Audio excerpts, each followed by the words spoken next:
Israel और Iran के बीच चल रहे युद्ध में अब रूस भी उतर आया है। रूस ने ईरान का समर्थन कर अमेरिका को खुली धमकी दी है। रूस के उप विदेश मंत्री सर्गेई ryabkov ने अमेरिका को चेतावनी दी है कि वो इजराइल को सीधे सैन्य सहायता न दे। उन्होंने कहा, हम वॉशिंगटन को भी ऐसे काल्पनिक विकल्पों के खिलाफ चेतावनी देते हैं।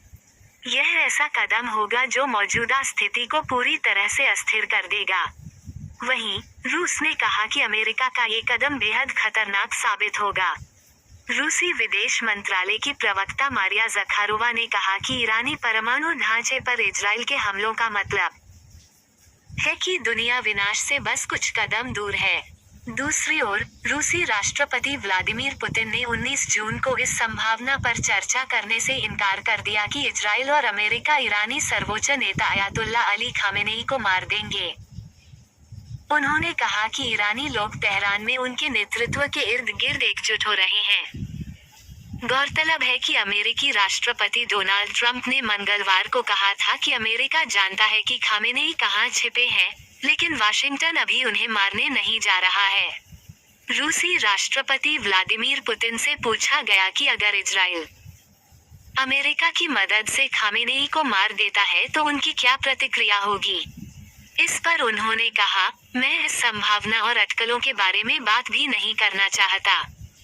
वहीं पुतिन ने कहा कि इजरायल ने मॉस्को को भरोसा दिलाया है कि ईरान के बुशहर परमाणु ऊर्जा संयंत्र में 2 और रिएक्टर बनाने में मदद करने वाले रूसी विशेषज्ञों को हवाई हमलों में कोई नुकसान नहीं होगा। रूसी राष्ट्रपति ने कहा कि मॉस्को के ईरान के साथ बहुत अच्छे संबंध हैं और रूस परमाणु ऊर्जा में ईरान के हितों को सुनिश्चित कर सकता है। अमेरिका ने भी ईरान इजरायल युद्ध में शामिल होने के संकेत दिए हैं। इस मामले में 86 वर्षीय ईरानी सर्वोच्च नेता अयातुल्ला खामेनेई ने कड़ा रुख अपनाते हुए अमेरिका के साथ साथ इजरायल को भी चेतावनी दी है।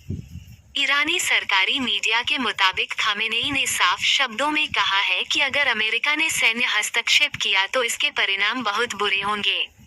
इसके परिणाम ऐसे होंगे कि उन्हें कभी भी ठीक नहीं किया जा सकेगा। दरअसल, अमेरिकी राष्ट्रपति डोनाल्ड ट्रंप ने कल ईरान से बिना शर्त आत्मसमर्पण करने को कहा था। साथ ही ट्रंप ने ये भी कहा था कि अमेरिका जानता है कि खामेनेई कहां छिपा है, लेकिन अभी उसे मारने का उसका कोई इरादा नहीं है। इस संबंध में खामेनेई ने दो टूक जवाब देते हुए कहा, जो लोग ईरान के इतिहास को जानते हैं वे धमकियों की भाषा नहीं बोलते। खामेनेई ने अपने संदेश में ईरानी लोगों की भी प्रशंसा की। उन्होंने कहा, इजरायल के हमलों के बाद लोगों का धैर्य और साहस राष्ट्रीय शक्ति का प्रतीक है। ईरानी राष्ट्र किसी भी थोपे गए युद्ध के आगे नहीं झुकेगा और किसी भी थोपे गए शांति समझौते को स्वीकार नहीं करेगा। इस बीच, खामेनेई ने इजरायल पर तीखा हमला करते हुए कहा कि उसने ईरानी हवाई क्षेत्र में घुसपैठ करके बहुत बड़ी गलती की है। ये ईरान की लाल रेखा है और जो कोई भी इसे पार करेगा, उसे माफ नहीं किया जाएगा। खामेनेई ने ये भी चेतावनी दी कि इजरायल को इस गलती की भारी कीमत चुकानी पड़ेगी। ईरानी सर्वोच्च नेता ने देश के नागरिकों से इस कठिन समय में एकजुट रहने की अपील भी की और आश्वासन दिया कि शहीदों का खून बर्बाद नहीं होगा। उन्होंने ईरान की सैन्य शक्ति को मजबूत बताते हुए कहा कि यह शक्ति देश को आत्मनिर्भर और विश्वसनीय बनाती है। हालांकि, कुछ मीडिया रिपोर्ट्स में अमेरिकी सूत्रों के हवाले से कहा जा रहा है कि राष्ट्रपति ट्रंप और उनके सलाहकार फिलहाल कई विकल्पों पर विचार कर रहे हैं।